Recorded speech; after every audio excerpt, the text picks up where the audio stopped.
So in this video, we are going to see the surfaces and borders of the cerebral hemispheres. Okay, so here what you see in the superficial part, this is called as a suprolateral surface. The whole thing is the suprolateral surface. So this is what is the inferior surface, okay, or what you call it as the base of the brain. And once you retract this, what you get the cut section, that is the medial surface. I'll be showing you the medial surface in another specimen. Okay, so this is the supralateral surface, base of the brain, and this is the medial surface of the brain. Okay, so and the borders, coming to the borders, what you see here, this is the supromedial border. Okay, this is the supromedial border. Okay, so what you see here is the infralateral border. Okay, and what you see here, this is the infromedial border. Okay, so this is the supralateral border, infralateral border, and infromedial border.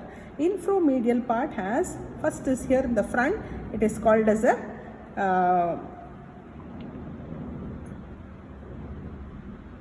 optical border, infraoptic, and here the infraoccipital, where the occipital lobe is there. Okay, so this is the infromedial border.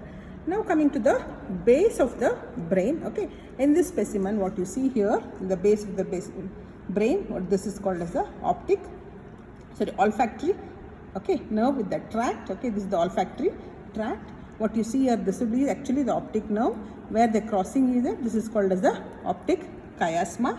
This is the optic chiasma. What you see here going laterally, this is the optic tract. Okay, so here what you see, this is the pons, this is the medulla oblongata, this is the cerebellum. Okay, so here this space here, the importance is, this is called as the interpeduncular fossa. Okay, peduncle is nothing but the, what you see here, so this is the peduncles of the midbrain. This is the peduncles of the midbrain.